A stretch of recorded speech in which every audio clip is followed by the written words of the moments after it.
Hey guys, Jason here. This video that I've analyzed previously is the inspiration of this technique. So go back in the feed and take a look at that video and that analysis. But part of my requirements for coming up with a technique to solve this problem is, one, it had to be simple, and two, I didn't want to have to take a hand off of the pistol to solve the problem. There are other techniques out there. We've got some in our toolbox, but for this technique in particular, those were the requirements. So take a look at it and let me know what you think. Alright guys, it's Jason from Close Range Tactics, and what we're going to work on today is a little situation of fighting over a gun. And this situation is going to be, it's my gun and I'm trying to stop him from taking it away from me, and we're both going to have two hands on the gun. We're going to change it up a little bit and we're going to add dynamicism to it. We'll be moving, which is a lot like what we've seen in a previous video of a security guard fighting over his gun. Okay, so let's take a look at the grips here real quick. Alright, so here's the grips. It's my gun, so I probably had like a bad timing decision and I pulled my gun out when we were too close together, and I've got a good pistol grip on it, and he grabs by the barrel, okay, down here on the end. Best case scenario, my second grip should try to take up the real estate up here on the end, okay? But let's say, for the sake of argument, that I don't get that and I give him a really good leverage point on the gun right there, okay? Now, what happened in the video with the security guard is the security guard's trying to back away from the attacker and pull the gun out of the hands, okay? So he's trying to back away like this, but that's not getting him anywhere, right? So he's not able to separate the gun, and he's not able to break this grip.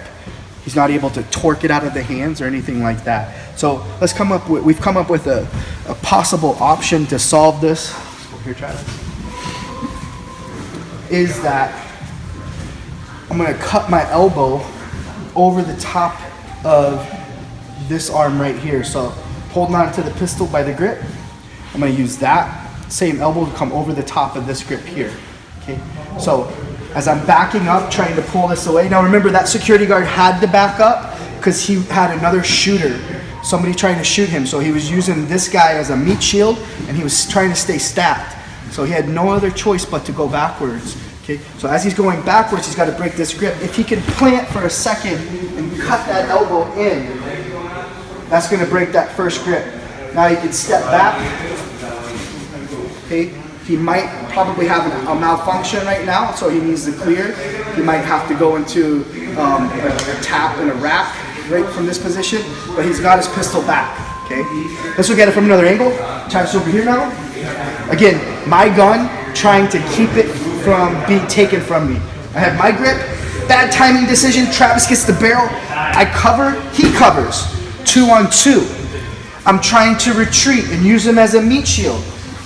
When the time's right, I plant, I cut over the top of the arm. Look at how that bends his wrist. Now I've got to strip this grip. If I can, I'm going to try to turn, horizontal elbow shield comes through. Got the pistol back in close. I'm going to keep it close. Try to keep myself at a safe distance to use it. If the first elbow cut, and I'm trying to go between his arms, if the first one doesn't work, I'm coming back with the other elbow with the same motion. I'm trying to keep it simple and keep my elbows in close. So again, my gun, bad timing decision, too close to Travis, he grabs it. I grab it. He gets blue real estate right there. We're backing up. I go for the cut, but he's really strong and he resists. I can't split his arms or come over the top. So my next motion is to right away, my other elbow, come over the top. Okay? Wind up getting that pistol back. Okay? The whole time the muzzle's not pointing directly at me, so I'm paying attention to that. Let's look at it again. Look at where the muzzle is. It's not pointing right at me. He's resisting. So I go for the second elbow cut. Look at where the muzzle is. Okay.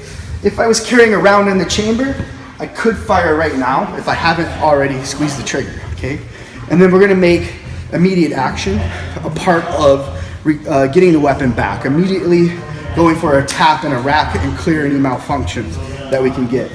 Let's look at a couple of reps with some resistance here. So my gun, grip, grip, let's go.